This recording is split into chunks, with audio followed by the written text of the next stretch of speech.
عراق پر قبضے کے لیے ایران کے 3 بڑے منصوبے۔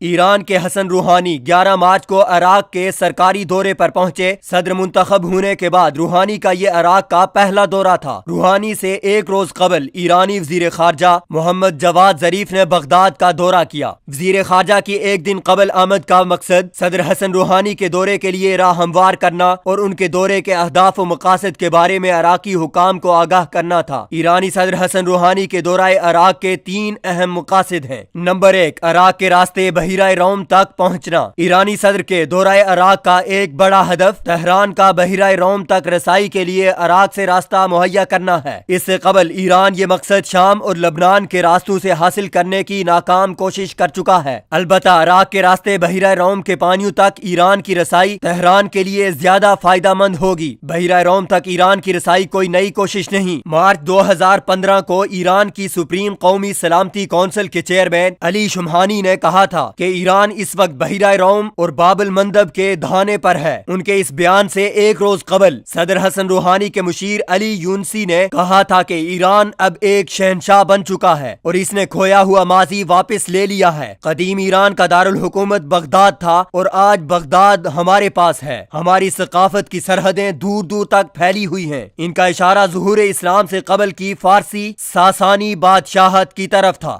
نمبر 2، امریکی پابندیوں کا توڑ۔ ایرانی صدر حسن روحانی کے دورہ عراق کا دوسرا مقصد امریکہ کی طرف سے تہران پر عائد کردہ پابندیوں کو ناکام بنانا ہے۔ ایرانی صدر نے ایک ایسے وقت میں عراق کا دورہ کیا ہے جب بغداد اور تہران کے درمیان جاری روابط پر عراق پر امریکہ کی طرف سے سخت دباؤ ہے۔ امریکہ عراق میں فرضی تجارتی کمپنیوں کے ذریعے امریکی دباؤ اور پابندیاں کم کرنا چاہتا ہے۔ ایران اس بات پر پر امید ہے عراق کی تہران نواز ملیشیائیں ایران کے لیے عراق میں مناسب اقتصادی اور تجارتی ماحول فراہم کرنے میں مددگار ثابت ہوں گی۔ اس کے لیے ایران کی جانب سے VPN طرز کا چور دروازہ بھی تلاش کر لیا گیا ہے، جس کے تحت ایرانی پیٹرول بیچنے کے بعد پیسوں کی وصولی عراقی بینکوں کے ذریعے کی جائے گی اور پھر وہاں سے پیسے ایران منتقل کیے جائیں گے۔ نمبر 3، عراقی منڈیوں پر ایران کا قبضہ۔ ایرانی صدر حسن روحانی کے دورہ عراق کا تیسرا مقصد عراق کی تجارتی منڈیوں تک رسائی اور قبضہ ہے۔ بغداد روانگی سے قبل حسن روحانی نے ذرائع ابلاغ کے نمائندوں سے بات کرتے ہوئے اشارہ کیا تھا کہ عراق اور ایران کا باہمی تجارتی حجم $12 ارب